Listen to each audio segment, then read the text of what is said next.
इस न्यूज के सह प्रायोजक हैं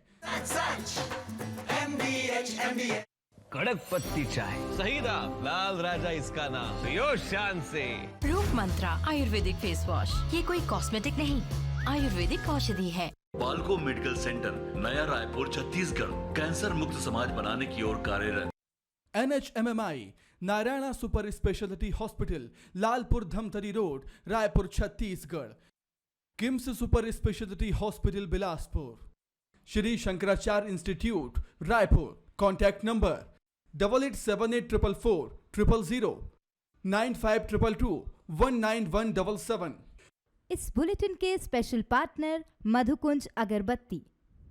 अगरबत्ती हो तो मधुकुंज।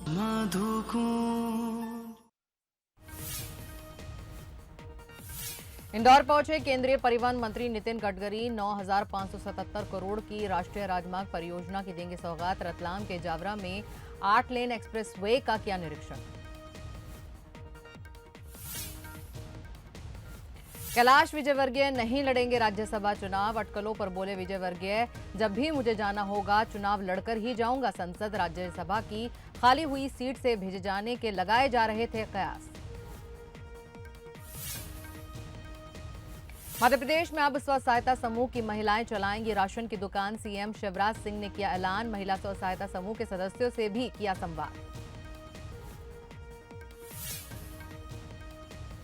राहुल गांधी के हिंदू वाले बयान पर हमलावर बीजेपी। भोपाल में विधायक रामेश्वर शर्मा ने राहुल के खिलाफ थाने में दिया शिकायती आवेदन। बोले गृहमंत्री नरोत्तम मिश्रा, राहुल गांधी इच्छाधारी हिंदू हैं। राजगढ़ में दर्दनाक सड़क हादसा। 5 लोगों की मौके पर मौत। सवारी वाहन और ऑटो में टक्कर। NH-52 पर हुआ भीषण सड़क हादसा। जिंदगी बचाने के लिए इंदौर से भोपाल तक बनेगा ग्रीन कॉरिडोर। चौइथराम हॉस्पिटल में भोपाल बंसल हॉस्पिटल पहुंचेगा लेबर। करीब 200 किलोमीटर का बनाया जाएगा कॉरिडोर।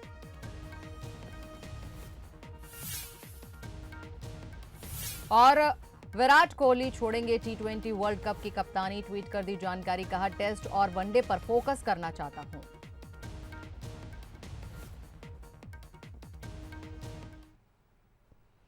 नमस्कार, मैं हूं शाहिदा आतिफ, लेकर हाजिर हूं खबरों का सिलसिला, जिसमें सबसे पहले बात करेंगे इंदौर की। आपको बता दें कि केंद्रीय मंत्री नितिन गडकरी एयरपोर्ट पहुंच गए हैं। इंदौर एयरपोर्ट पर मुख्यमंत्री शिवराज सिंह चौहान ने उनका स्वागत किया। आपको बता दें कि राष्ट्रीय राजमार्ग परियोजना की शुरुआत के जो कार्यक्रम है उसमें शामिल होंगे केंद्रीय मंत्री नितिन गडकरी। और ये भी आपको बता दें कि 9,577 करोड़ की राष्ट्रीय राजमार्ग परियोजना की फिर शुरुआत होगी। हमारे साथ पीयूष पारे जुड़ गए हैं फोन लाइन पर, उनसे हम बात करेंगे। क्या कुछ अभी आपके पास जानकारी है पीयूष? देखिए, ये मध्य प्रदेश के लिए काफी महत्वपूर्ण दिन है। जिस तरीके से केंद्रीय मंत्री नितिन गडकरी आज मध्य प्रदेश के दौरे पर हैं। सबसे पहले उन्होंने रतलाम के पास जावरा में दिल्ली मुंबई एक्सप्रेस हाईवे का जो है निरीक्षण किया। वहां के अधिकारियों से, NHAI के अधिकारियों से भी उन्होंने जानकारी जुटाई। और उसके बाद में सीधे जो है वो नितिन गडकरी अब इंदौर पहुंच चुके हैं। और इंदौर में एयरपोर्ट पर सीएम शिवराज सिंह चौहान सहित जो मंत्रिमंडल के अन्य सदस्य हैं, उन्होंने यहाँ पर केंद्रीय मंत्री नितिन गडकरी का स्वागत किया। कुछ ही देर में इंदौर के ब्रिलियंट कन्वेंशन सेंटर में आयोजन होगा। 9,000 करोड़ से ज्यादा की अलग अलग सड़क परियोजना इसमें शामिल है।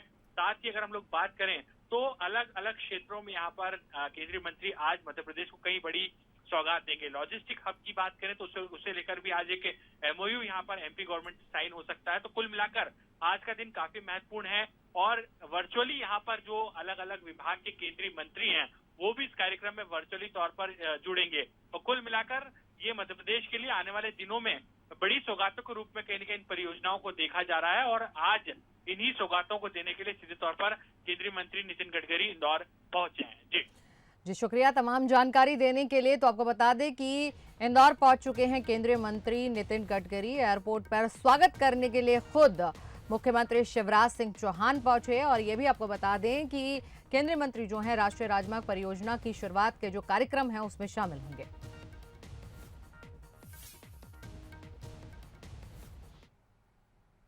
केंद्रीय मंत्री ज्योतिरादित्य सिंधिया 22 तारीख से 3 दिवसीय दौरे पर ग्वालियर आ रहे हैं। यहाँ होने वाले कार्यक्रमों में उनका एक रोड शो भी रखा गया है, जिसे लेकर कांग्रेस ने आपत्ति जता दी है। रोड शो की तैयारियों के बीच कांग्रेस ने चेतावनी दी है कि अगर सिंधिया को रोड शो की अनुमति दी गई तो कांग्रेस भी सड़कों पर उतरकर कड़ा विरोध प्रदर्शन करेगी। आइए देखते हैं रिपोर्ट। केंद्रीय मंत्री ज्योतिरादित्य सिंधिया मंत्री बनने के बाद पहली बार ग्वालियर पहुंच रहे हैं। यहां उनके भव्य स्वागत की तैयारी कर ली गई है। बीजेपी और सिंधिया समर्थक सिंधिया के ग्वालियर दौरे को ऐतिहासिक बनाने में जुटे हुए हैं। ग्वालियर दौरे के दौरान सिंधिया एक रोड शो भी करेंगे। जगह जगह भव्य स्वागत होगा और जनता से मुखातिब भी होंगे। बीजेपी सिंधिया के दौरे को लेकर बेहद उत्साहित नजर आ रही है, लेकिन वो कांग्रेस को लेकर सचेत भी है। बीजेपी को लगता है कि कांग्रेस सिंधिया का विरोध कर सकती है। ऐसे में कोविड-19 के नियमों का हवाला देकर कार्रवाई की बात कही जा रही है। मेरा कहना है कि धरना प्रदर्शन में भी आपको कोई समस्या है, प्रशासन आपकी सुनने को तैयार है। वो रैली निकाले, रैली पे हमने कोई केस रजिस्टर नहीं किया है। आपको हमने कहा कि सोशल डिस्टेंस रखो, चलते फिरते में कार्यक्रम आप जो हो रहे हैं उनको करो। भारतीय जनता पार्टी हमारे प्रदेश के मुख्यमंत्री जी की पूरी मंशा है और क्रियान्वयन करते हैं कि कोविड-19 की गाइडलाइन का पालन करें। इधर कांग्रेस उसके 2 विधायकों पर हुई एफआईआर को लेकर नाराज है। दोनों विधायकों पर बिना अनुमति और कोविड-19 गाइडलाइन के उल्लंघन के मामले में 2 अलग-अलग थानों में एफआईआर दर्ज की गई है। ऐसे में कांग्रेस का कहना है कि अगर बीजेपी लोकतांत्रिक व्यवस्थाओं में भरोसा रखती है तो उसे सिंधिया के खिलाफ भी एक्शन लेना चाहिए, और अगर ऐसा नहीं होता है तो वो 22 तारीख को होने वाले रोड शो का सड़कों पर उतरकर जबरदस्त विरोध करेगी। जैसा हमें जानकारी मिली है कि सिंधिया जी 22 तारीख को ग्वालियर में स्वागत कराने के लिए आए और उस स्वागत में तमाम सारा क्राउड इकट्ठा कर रहे हैं, जैसा मुझे जानकारी मिली है। मैं ऐसा मान के चलता हूँ, यदि भारतीय जनता पार्टी और उसका नेतृत्व संविधान और लोकतंत्र को यदि मानता है तो मुझे लगता है सिंधिया जी पे भी एफआईआर होना चाहिए, जो एफआईआर हमारे ऊपर हुई है। जैसा हमें जानकारी मिली है कि वो पड़ाव से और बाड़े तक रैली के रूप में आएंगे। हम कांग्रेस के समस्त लोग उसी दिन जो है बाड़े से लेकर पड़ाव तक अपनी रैली निकालेंगे और सिंधिया जी का विरोध करेंगे। एक तरफ सिंधिया के दौरे को लेकर तैयारियां जारी है तो दूसरी तरफ विरोध प्रदर्शन की रणनीति तैयार की जा चुकी है। ऐसे में सिंधिया का दौरा और कानून व्यवस्था बनाए रखना पुलिस प्रशासन के लिए बड़ी चुनौती होगा। देखना होगा कि कांग्रेस के विरोध की चेतावनी के बाद क्या सिंधिया ग्वालियर में रोड शो कर पाने में कामयाब होंगे या फिर प्रशासन इसे लेकर कोई फैसला लेगा। प्रहलाद सेन, बंसल न्यूज, ग्वालियर। सीएम शिवराज ने महिला स्व सहायता समूह की महिलाओं से संवाद किया। सीएम हाउस में चल रहे कार्यक्रम के दौरान सीएम शिवराज ने बड़ा ऐलान किया है। सीएम ने कहा है कि अब स्व सहायता समूह की महिलाएं राशन की दुकानों का संचालन करेगी। साथ ही भोपाल हाट में आजीविका मार्ट की स्थापना करने की भी घोषणा की गई। वहीं प्रदेश में सबसे अच्छा काम करने वाले स्व सहायता समूह को भी 1 करोड़ रुपए का इनाम दिया जाएगा। सीएम ने कहा कि सहायता समूह से जुड़ी सभी महिलाओं का आयुष्मान कार्ड बनवाने के लिए अभियान चलाया जाएगा और उन्हें 5 लाख तक का इलाज फ्री दिया जाएगा।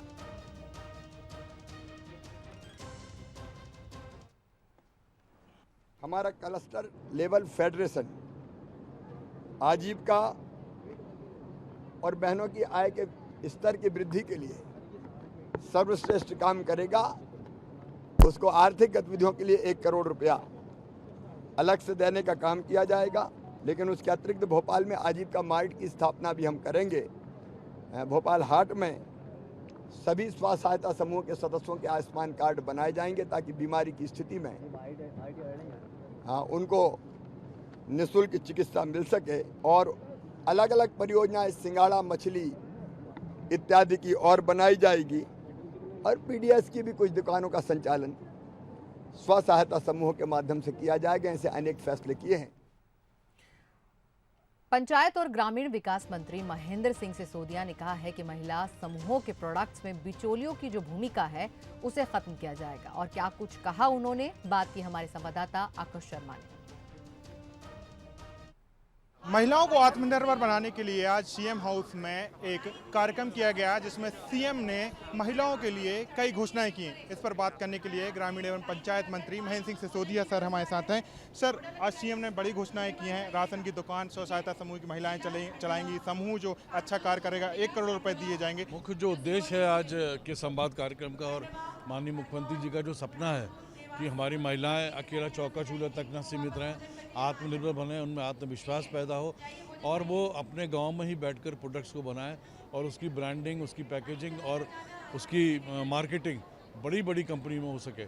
मेरे विधानसभा क्षेत्र में मैंने एसएचजी ग्रुप्स का कार्यक्रम रखा। मुझे आश्चर्य हुआ देखकर कि एक बजरंगगढ़ की महिलाएं जो झूला बनाती है, उसका झूला न्यूयॉर्क में बिक रहा है। तो ऐसे तमाम सारे प्रोडक्ट्स हैं कि उसकी ब्रांडिंग अगर करें तो ये महिलाएं जो गांव की हैं ये अपने आप को आत्मनिर्भर बना सकती हैं। सीएम ने भी चिंता जताई है कि जो प्रोडक्ट बनाते हैं बिचौलिए कहीं ना कहीं बीच में आ जाते हैं। आज उसी की बात माननीय मुख्यमंत्री जी ने कही है कि बिचौलियों से दूर रहकर, और हम लोगों ने अपने विभाग की तरफ से एक पोर्टल लॉन्च किया है। उस पोर्टल पे सिर्फ इनको अपना प्रोडक्ट डालना है और बड़ी बड़ी कंपनीज आकर इनके माल को खरीद लेंगी तो बिचौलियों का समाप्त हो जाएगा। तो ये थे मंत्री महेंद्र सिंह सिसोदिया, जिनका कहना है कि एक पोर्टल बनाया गया है जिसमें स्व सहायता समूह की महिलाएं जो प्रोडक्ट बना रही हैं वो सीधा अपलोड कर सकती हैं और वहां से लोग सीधा खरीद सकते हैं। साथ में विदेशी कंपनियों से बात की जा रही है कि वो इन प्रोडक्टों को खरीदें। कैमरा पर्सन भरत मुंदला के साथ आकर्ष शर्मा, बंसल न्यूज, भोपाल। उच्च शिक्षा मंत्री मोहन यादव ने आगरमालवा के स्वामी विवेकानंद कॉलेज में करीब 6 करोड़ की लागत से बन रहे अतिरिक्त कक्षों का भूमि पूजन किया। इस दौरान राजगढ़ सांसद रोडमल नागर, निर्दलीय विधायक राणा विक्रम सिंह समेत जनप्रतिनिधि और कई अधिकारी मौजूद रहे। मंत्री मोहन यादव ने कहा कि नए सत्र से अब स्पोर्ट्स की शिक्षा भी शुरू की जाएगी। साथ ही पुरानी शिक्षा नीति पर उठाए सवालों के जवाब में मंत्री ने कहा कि ये कैसी नीति है जिसमें 5 प्रश्नों से विद्यार्थी के भविष्य का फैसला हो रहा है। उन्होंने बताया कि कॉलेज में अब उम्र का बंधन खत्म कर दिया गया है, कोई भी शख्स कितनी भी पढ़ाई कर सकता है। बताओ कैसी शिक्षा नीति, उस शिक्षा नीति की कल्पना कर सकते हैं अपन कि हम अपने पूरे साल 5 क्वेश्चन पढ़ेंगे और 5 क्वेश्चन से हमारा फैसला हो जाएगा।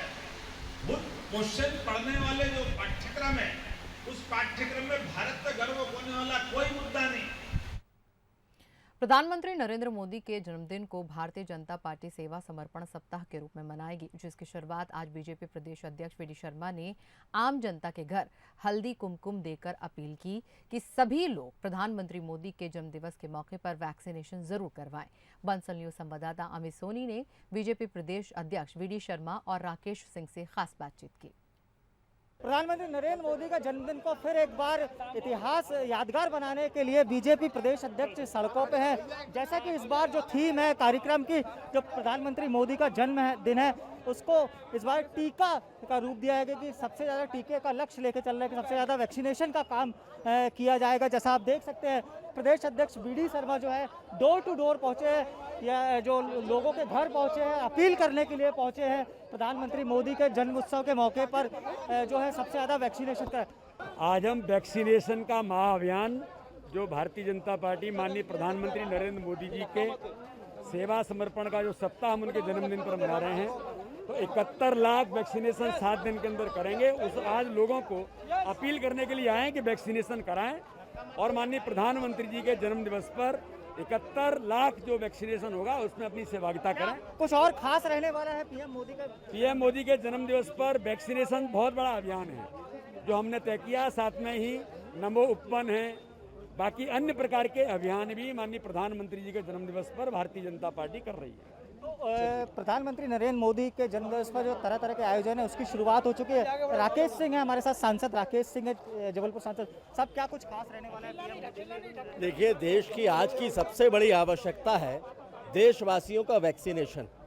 कोरोना जैसी महामारी से लोगों की जान बचाने के लिए माननीय प्रधानमंत्री जी के आह्वान पर पूरे देश में भारतीय जनता पार्टी के कार्यकर्ता एकजुटता के साथ इस अभियान को चला रहे हैं और लोगों से अपील कर रहे हैं कि जो बचे हुए लोग हैं वे भी शीघ्र वैक्सीनेशन कराएं। मध्य प्रदेश में मध्य सरकार माननीय शिवराज जी के नेतृत्व में और भारतीय जनता पार्टी माननीय वीडी शर्मा जी के नेतृत्व में एकजुटता के साथ इस कार्यक्रम को कर रही है। हल्दी कुमकुम के साथ स्वयं प्रदेश अध्यक्ष बी डी शर्मा निकले हैं, साथ में राकेश सिंह जी निकले हैं, साथ में साफ तौर पे उनका कहना है कि सबसे ज़्यादा वैक्सीनेशन को लेकर इस बार फोकस किया जा रहा है और सबसे ज़्यादा वैक्सीनेशन हो इसको लेकर के काम किया जा रहा है और इसी के लिए जो है पीएम मोदी का जन्मदिन मनाया जाएगा। कैमरामैन सुरेंद्र पटेल के साथ अमित सोनी, बंसल न्यूज़, जबलपुर।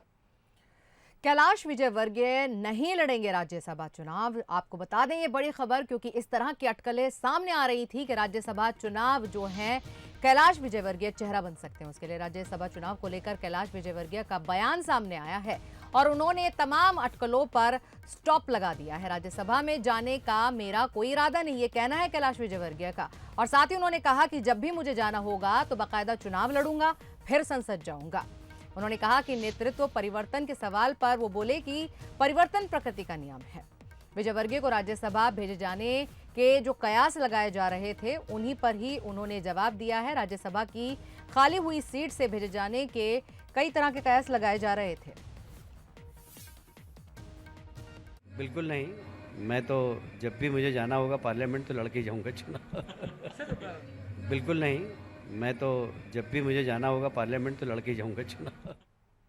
और इस पूरी खबर पर हमारे साथ हमारे एग्जीक्यूटिव एडिटर मनोज सेनी जुड़ गए हैं। मनोज जी, आपसे यही जानना चाह रहे हैं हम कि बंगाल में भाजपा ने अच्छा प्रदर्शन किया और इसी के मद्देनजर लोग सोच रहे थे कि उनका कद बढ़ाया जा सकता है और इसी वजह से ये भी अटकलें लग रही थी कि राज्यसभा में वो जा सकते हैं। फिलहाल तो उन्होंने साफ कर दिया है, लेकिन आगे क्या कुछ हो सकता है, आप कुछ हमें बताइए। देखिए शाहिदा, निश्चित रूप से कैलाश विजयवर्गीय एक ऐसे कद के नेता है जिनके बारे में ये कहा जा सकता है, लेकिन यदि हम उनका पूर्ववर्ती रिकॉर्ड देखें तो संभव नहीं है कि वो बिना चुनाव लड़े कहीं ऐसा या राज्यसभा के लिए चले जाए, क्योंकि राज्यसभा एक मनोनीत सदस्य होते हैं और तय होता है। लेकिन उन्होंने आज साफ किया, जैसा पश्चिम बंगाल का आपने भी जिक्र किया, लेकिन उससे पहले कई विधानसभा के चुनाव उन्होंने लड़े। लगातार ऐसा चैलेंज उन्होंने स्वीकार किया जिन सीटों पर कभी भारतीय जनता पार्टी जीत नहीं पाती थी, वहां जाकर चुनाव लड़े और चुनाव भी जीता। और फिर हमने पश्चिम बंगाल में भी उनके काम को देखा। पर जहां तक उन्होंने कहा कि जब मुझे जरूरत होगी तो पार्लियामेंट से, तो अभी एक सीट जरूर ऐसी दिखाई दे रही, खंडवा लोकसभा की। क्या वो खंडवा लोकसभा से अपना भाग्य आजमा सकते हैं जहां उपचुनाव होना है? तो ये कई तरह के कयास अभी भी जारी है, लेकिन इस बात को जरूर उन्होंने आज इंकार कर दिया है साफ तौर पर कि राज्यसभा से वो नहीं जाएंगे। दूसरी तरफ हम देखें तो कांग्रेस ने भी कल साफ किया है कि वो भी चुनाव मैदान में नहीं रहेंगे, अपने आप को विड्रॉ किया है उन्होंने।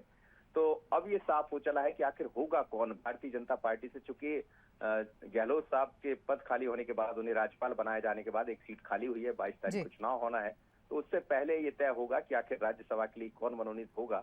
पर इतना साफ नजर आ रहा है कैलाश विजयवर्गीय ने अपनी राजी जता दी है। जी शाहिदा। जी मनोज जी, बहुत बहुत शुक्रिया ये तमाम चीजें हमें बताने और समझाने के लिए। तो फिर प्रकृति का जो नियम उन्होंने बताया कि परिवर्तन होता है, यानी कि उन्होंने ये तो साफ कर ही दिया है कि भाई उनको भी कोई इंटरेस्ट नहीं है, मनोनीत नहीं होना चाहते, बाकायदा वो इलेक्शन लड़ना चाहते हैं और इलेक्शन लड़के राज्यसभा जाना चाहते हैं। तो ये साफ इरादा बताया कैलाश विजयवर्गीय ने। तो रुक रहे छोटे से ब्रेक के लिए, फौरन हाजिर होते हैं।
ब्रेक के बाद आप सभी का स्वागत है। चलिए अब आपको लिए चलते हैं इंदौर, जहां पर केंद्रीय मंत्री नितिन गडकरी मौजूद हैं। यहां पर 34 सड़क प्रोजेक्ट का लोकार्पण और शिलान्यास किया जाएगा।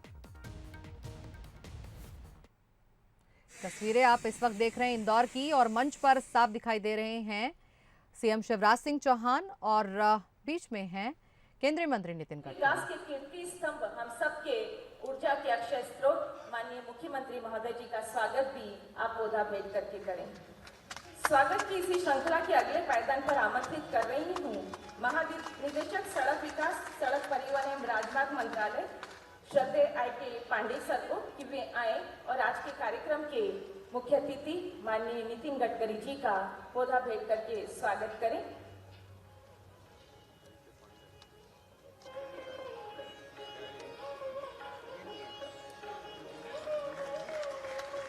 आपसे अनुरोध करूंगी सर कि आप माननीय मुख्यमंत्री महोदय जी का भी स्वागत करें। आई.के. पांडे सर से अनुरोध है कि हमारे माननीय मुख्यमंत्री मध्य प्रदेश शासन शिवराज सिंह चौहान जी का भी पौधा भेंट करके स्वागत करें। पौधों से स्वागत कर हुए हम अभिभूत मन के स्वागत के भावों को अपने शब्दों में वाणी में पिरोकर स्वागत उद्बोधन के लिए आमंत्रित कर रही हूँ हमारे शहर की आन बान शान, हम सबके गर्व गौरव और लोकप्रिय सांसद परम श्रद्धेय शंकर लालवानी जी को कि वे आए और अपने मन के स्वागत भावों को हम सबके समक्ष प्रस्तुत करें।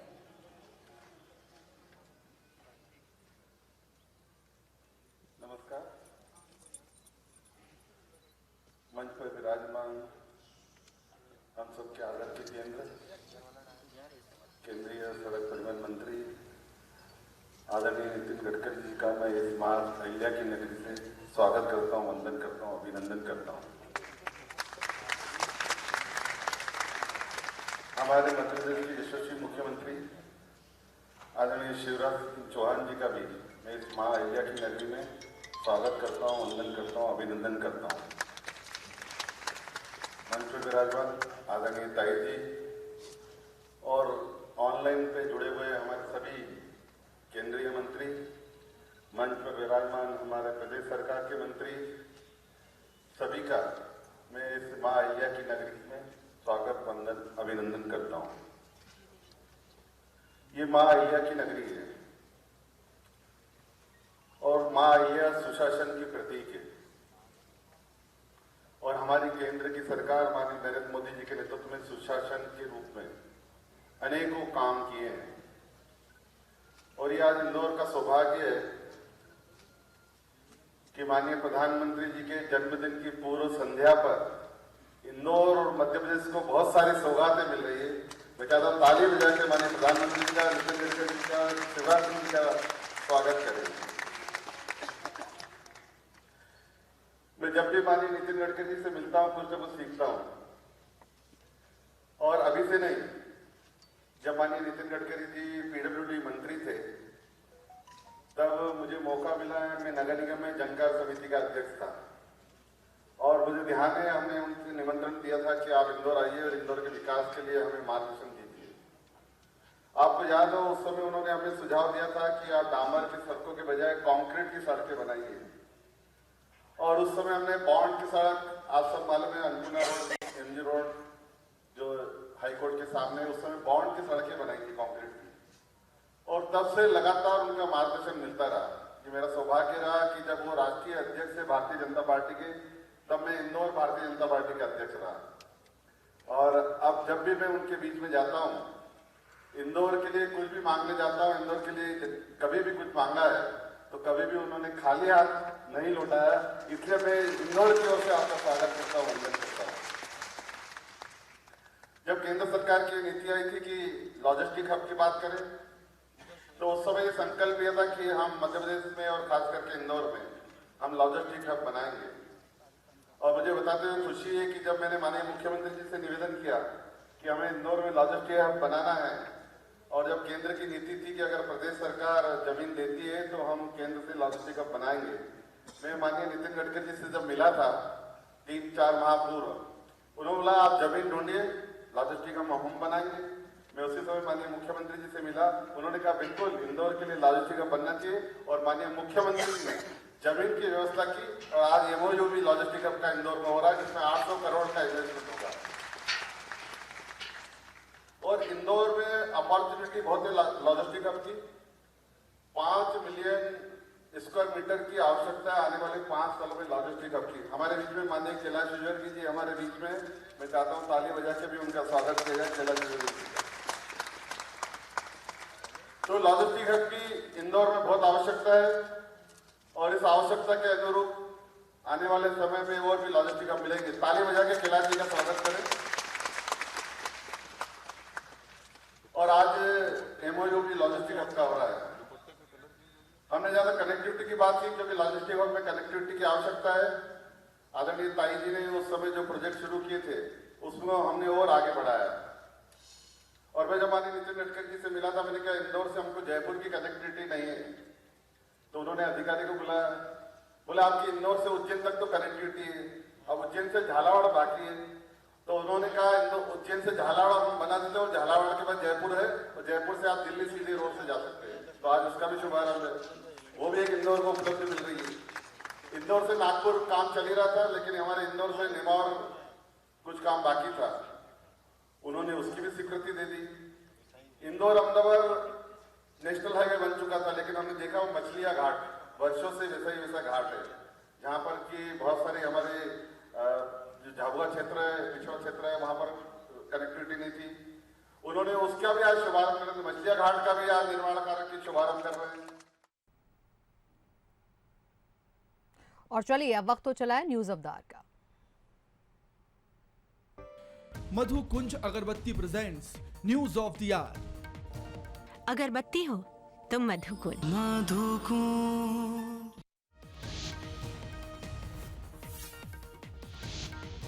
पीएम मोदी और हरियाणा सीएम खट्टर की चल रही मुलाकात।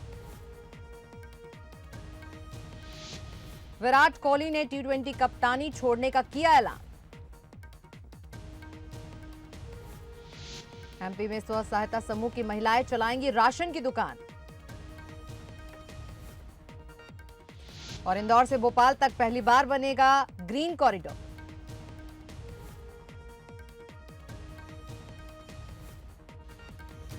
मधु Kunj Agarbatti present news of the our.